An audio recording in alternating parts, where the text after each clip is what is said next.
அஸ்ஸலாமு அலைக்கும் வரஹ்மத்துல்லாஹி வபரகாத்துஹு. ஹல்ரத் அனஸ் ரலியல்லாஹு அவங்களுடைய அன்னை உம்மு சுலைம் ரலியல்லாஹு அன்ஹா அவங்க மிகப்பெரிய ஒரு ஈமான் கொண்டவங்க. அதாவது எந்த அளவுக்கு அப்படின்னா, அனஸ் ரலியல்லாஹு அவங்களுடைய தந்தை இறந்த பிறகு அவரை வளர்க்கணும் அப்படிங்கிறதுக்காக கொஞ்ச நாள் திருமணம் செய்துக்காமல் இருந்தாங்க. அதற்கு பிறகு இரண்டாவது திருமணம் அபுதல்ஹா அப்படிங்கிறவர் அபுதல்ஹா ரலியல்லாஹு அவங்கள திருமணம் செஞ்சுக்கிட்டாங்க. அவர் மூலிமா அபு உமேர் என்ற ஒரு குழந்தையும் பெற்றெடுத்தாங்க. உம்மு சுலைம் ரலியல்லாஹு வீட்டுக்கு அவங்க வரும்போது ஸல்லல்லாஹு அலைஹி வஸல்லம் வரும்போதெல்லாம் அந்த குழந்தை கூட சிரித்து பேசி விளையாடுவாங்க. திடீர்னு அந்த குழந்தை ஒரு நாள் நோய்வாய்ப்பட்டுருது. அபு உமேர் அந்த நோயினால இறந்தும் போயிடுறாரு. அப்படி இறந்து போகும்போது உம்மு சுலைம் ரலியல்லாஹு அவங்க அந்த குழந்தையை குளிப்பாட்டி கபனிட்டு ஒரு கட்டிலில் படுக்க வச்சிடுறாங்க. கணவர் அபுதல்ஹா அவங்க அன்றைக்கி நோன்பு வச்சுருந்துருக்கிறார். வெளியில் போயிட்டு வராரு. கொஞ்சம் லேட்டாக தான் அவர் வராரு. வந்தவருக்கு ரெடியாக இருக்கணுங்கிறதுக்காக அவங்க வர்றதுக்கு முன்னாடியே நோன்பு திறக்கிறதுக்கு தேவையான எல்லா உணவுகளையும் ரெடி பண்ணி வச்சிடுறாங்க. இவங்களும் குளிச்சுட்டு சுத்தமான முறையில் இருக்கிறாங்க நறுமணத்தோட. அவங்க கணவர் வராரு, நோன்பு திறக்கிறதுக்கு உதவி செய்கிறாங்க. நோன்பு திறந்ததுக்கப்புறமா அவங்களுக்கு தேவையான உணவு கொடுக்குறாங்க. என்ன குழந்தை என்ன பண்ணுறான் அப்படின்னு சொல்லி கேட்குறப்ப, இந்த மாதிரி படுத்து தூங்கிட்டு இருக்கு, எந்த இதுவும் இல்லை, அல்லாஹ்வுடைய கிருபையில லேசாயிருச்சு அப்படின்னு சொல்லி சொல்கிறாங்க. அவரும் அதை நம்பி உண்மை நம்பி அன்றைக்கு நைட்டு அமைதியாக படுத்து உறங்கிடுறாங்க.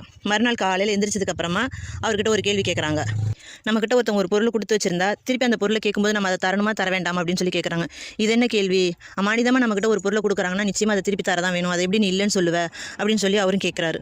உடனே அதுக்கு உம்மு சுலைம் ரலியல்லாஹு அன்ஹா சொல்கிறாங்க, அல்லாஹ் நமக்கு அமானிதமாக கொடுத்த பொருள் நம்மளுடைய குழந்தை அபு உமேர் ரலியல்லாஹு அவங்க அதை அல்லாஹ் திருப்பி எடுத்துக்கிட்டான், இதை நம்ம மறுக்கிறதுக்கு ஏதாவது இருக்குதா அப்படின்னு சொல்லி கேட்குறாங்க.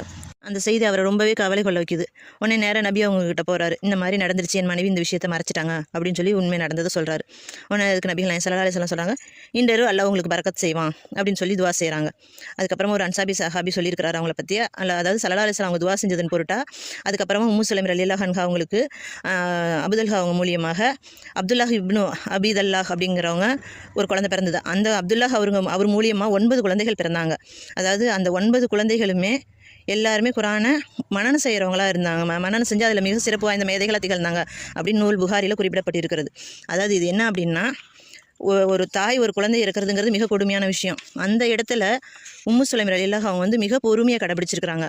அதாவது தன்னுடைய கணவர் நாள் முழுவதும் நோன்பு வச்சிருக்காரு. அந்த நோன்பு திறக்கிற நேரத்தில் நம்ம இந்த உண்மையை சொன்னால் அவர் மேலும் பட்டினி கிடக்க வேணும், அதனால் இந்த நேரத்தில் இதை சொல்லக்கூடாது அப்படின்னு அவங்களுக்கு இருந்த கவலை துக்கம் எல்லாத்தையும் அல்லாஹ்விற்காக அது அத்தனையுமே அவங்க மறைச்சிட்டாங்க.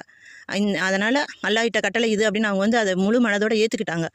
அந்த ஒரு தன்மைக்காக தான் அல்லாஹ் அடுத்த கொடுத்த 9 குழந்தைகளையும் மார்க்கத்தினுடைய வழியில் அல்லாஹ் தஆலா அவங்களுக்கு நாடினான். இன்ஷா அல்லாஹ் அதே போல் வாழ்க்கையில் நமக்கு ஏற்பட சிரமமான நேரங்கள் எல்லாம் பொறுமையை கையாண்டு அல்லாஹ்வினுடைய மிகப்பெரிய பொருத்தத்தை பெறுவோமாக. இன்ஷா அல்லாஹ். ஆமீன் ஆமீன் யா ரப்பல் ஆலமீன்.